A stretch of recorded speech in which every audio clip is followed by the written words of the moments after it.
ക്യൂബയുടെ നേരെ അമേരിക്ക ഏതെങ്കിലും തരത്തിലുള്ള ഒരു സൈനിക അധിനിവേശത്തിനോ ആക്രമണത്തിനോ മുതിർന്നാൽ അത് കണക്കുകൂട്ടലുകൾക്കപ്പുറത്തുള്ള വലിയ രക്തച്ചൊരിച്ചിലിന് കാരണമാകുമെന്ന് താക്കീത് നൽകിയിരിക്കുകയാണ് ക്യൂബൻ പ്രസിഡന്റ് മിഗേൽ ഡിയാസ് കാനൽ. ക്യൂബയുടെ കൈവശം ഇറാനും റഷ്യയും നൽകിയ വലിയ തോതിലുള്ള അത്യാധുനിക ഡ്രോൺ ശേഖരം ഉണ്ടെന്ന അമേരിക്കൻ രഹസ്യാന്വേഷണ ഏജൻസിയുടെ റിപ്പോർട്ട് പുറത്തുവന്നതിന് പിന്നാലെയാണ് ഇരു രാജ്യങ്ങളും തമ്മിലുള്ള ബന്ധം യുദ്ധത്തിന്റെ അരികിലെത്തി നിൽക്കുന്നത്. ഡ്രോൺ വിവാദത്തെ തുടർന്ന് ക്യൂബയുടെ പ്രധാന രഹസ്യാന്വേഷണ ഏജൻസിക്കും നിരവധി മന്ത്രിമാർക്കും എതിരെ അമേരിക്ക പുതിയ സാമ്പത്തിക ഉപരോധങ്ങളും പ്രഖ്യാപിച്ചിട്ടുണ്ട്. റഷ്യയിൽ നിന്നും ഇറാനിൽ നിന്നുമായ ഏകദേശം 300-ലധികം അറ്റാക്ക് ഡ്രോണുകൾ ക്യൂബ ഇതിനകം സ്വന്തമാക്കിയെന്നാണ് അമേരിക്കൻ രഹസ്യാന്വേഷണ ഉദ്യോഗസ്ഥരെ ഉദ്ധരിച്ചുകൊണ്ട് അമേരിക്കൻ മാധ്യമങ്ങൾ തന്നെ റിപ്പോർട്ട് ചെയ്യുന്നത്. അമേരിക്കൻ തീരത്ത് നിന്നും ഏതാണ്ട് 90 മൈൽ മാത്രം അകലെയുള്ള ക്യൂബയിലേക്ക് ഇത്തരത്തിൽ മാരക ആയുധങ്ങൾ എത്തിയത് അമേരിക്കയെ ആശങ്കയിലാക്കിയിട്ടുണ്ട്. ക്യൂബയിലുള്ള അമേരിക്കൻ നാവികതാവളമായ ഗോണ്ടനാമോ ബേ, അമേരിക്കൻ സൈനിക കപ്പലുകൾ, ഫ്ലോറിഡയിലെ കീ വെസ്റ്റ് വരെയുള്ള പ്രദേശങ്ങൾ എന്നിവ ആക്രമിക്കാൻ ക്യൂബ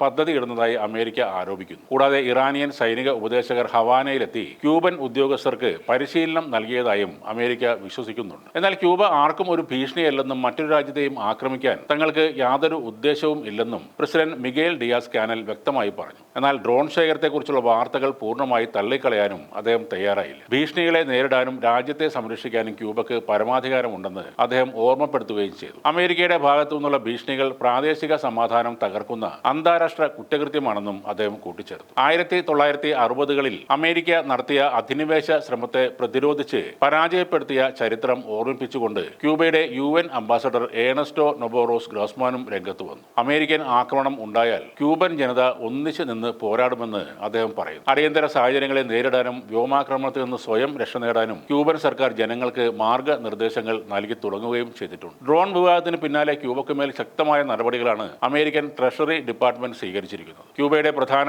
ഇന്റലിജൻസ് വിഭാഗത്തിനും വാർത്താവിനിമയം, ഊർജ്ജം, നിയമം എന്നീ വകുപ്പുകൾ കൈകാര്യം ചെയ്യുന്ന മന്ത്രിമാർ ഉൾപ്പെടെ 9 ഉന്നത ഉദ്യോഗസ്ഥർക്കും സൈനിക ജനറൽമാർക്കുമെതിരെ അമേരിക്ക പുതിയ ഉപരോധങ്ങളും ഏർപ്പെടുത്തി. ഇതിനു പുറമെ 1996-ൽ അമേരിക്കൻ അനുകൂല സംഘടനയുടെ ചില വിമാനങ്ങൾ വെടിവെച്ചിട്ടതുമായി ബന്ധപ്പെട്ട് ക്യൂബയുടെ മുൻ വിപ്ലവ നായകനും പ്രസിഡന്റുമായ 94-കാരനായ റൗൾ കാസ്ട്രോക്കെതിരെ ക്രിമിനൽ കുറ്റം ചുമത്താനും ട്രംപ് ഭരണകൂടം നീക്കങ്ങൾ നടത്തുകയാണ്. വെനസ്വേലക്കും ഇറാനും പിന്നാലെ തങ്ങളുടെ അടുത്ത ലക്ഷ്യം ക്യൂബയാണെന്ന് അമേരിക്കൻ പ്രസിഡന്റ് ഡൊണാൾഡ് ട്രംപ് പ്രഖ്യാപിച്ചതോടെയാണ് ആ മേഖലയിൽ യുദ്ധഭീതി ശക്തമായത്. ഈ വർഷം ജനുവരി മുതൽ അമേരിക്ക ഏർപ്പെടുത്തിയ കടുത്ത എണ്ണ ഉപരോധം കാരണം ക്യൂബ ഇപ്പോൾ ചരിത്രത്തിലെ ഏറ്റവും വലിയ സാമ്പത്തിക ഊർജ്ജ പ്രതിസന്ധിയിലൂടെയാണ് കടന്നുപോകുന്നത്. രാജ്യം മുഴുവൻ മണിക്കൂറുകളോളം ഇരുട്ടിലാകുന്ന സാഹചര്യമാണ് ഇപ്പോൾ ക്യൂബയിലുള്ളത്. ഇപ്പോഴത്തെ ഈ അമേരിക്കൻ സമ്മർദ്ദം ക്യൂബയെ കൂടുതൽ അപകടകരമായ നിലപാടുകളിലേക്ക് നയിക്കുമെന്നാണ് അന്താരാഷ്ട്ര നിരീക്ഷകരും വിലയിരുത്തുന്നത്.